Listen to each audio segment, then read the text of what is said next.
Здравейте! Вече сме почти 1000 човека в групата, което е супер. Колкото повече хора ставаме, толкова повече опит и мнения обменяме за домакинските ни електроуреди.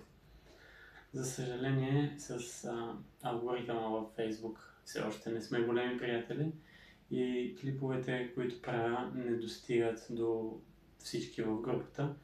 Затова занапред ще известявам всички за всяко видео, което качвам. И все пак, ако смятате видеята ми за досадни, но искате да останете в групата, за да можете да получите помощ, когато ви е необходима, ето как можете много лесно да спрете известията, които ще пращам. От началния екран на групата натиснете горе в дясно трите точки, след това управление на известията и чрез най-долната опция ще спрете всички групови известия. По този начин няма да бъдете безпокоени.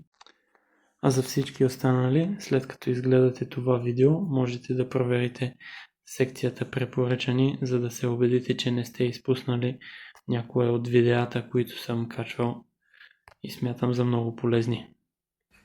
Колкото и нескромно да звучи, българите сме умни и сречни хора и обичаме да правяме сами нещата вкъщи. Но все пак има ремонти, които не препоръчвам на нито един домашен майстор да прави на своите електроуреди, за да не предизвика по-скъпи и опасни щети в дома си. Първият такъв тип ремонти са електрическите.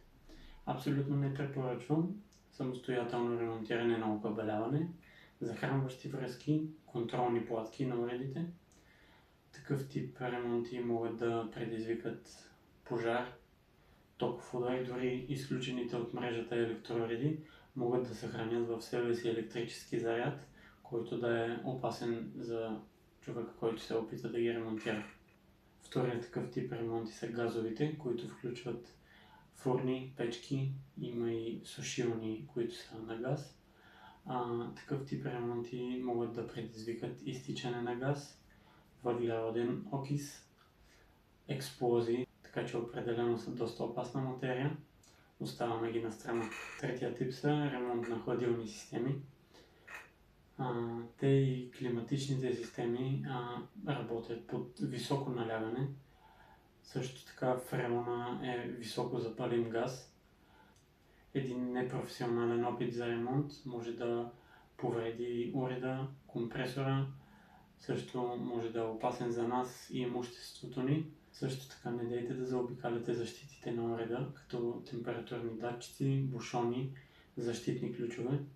Те са там с причина и заобикалянето или байпасването им може да причини сериозни повреди на уреда и са опасни за хората. Ето, че стигнахме до забавната част. Ремонтите, които според мен няма проблем да опитаме сами.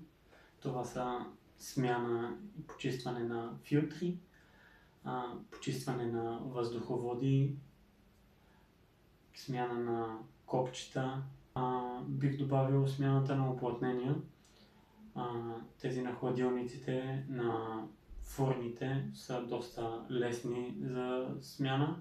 Разбира се, при първи опит може да отнеме малко повече време, но с няколко опита и има също много видеа в YouTube по темата, съм сигурен, че ще се справите. При смяната на уплътнения на миалните, внимавайте, защото има остри ръбове на панелите. Отварям скоба също за смяната на уплътнения на пералните. Това е доста трудоемко. Разбира се, ако сте със самочувствие на сречен човек, може да се опитате, подгответе се, въоръжете се с търпение, защото не е лесна работа, особено ако не сте се пробвали преди.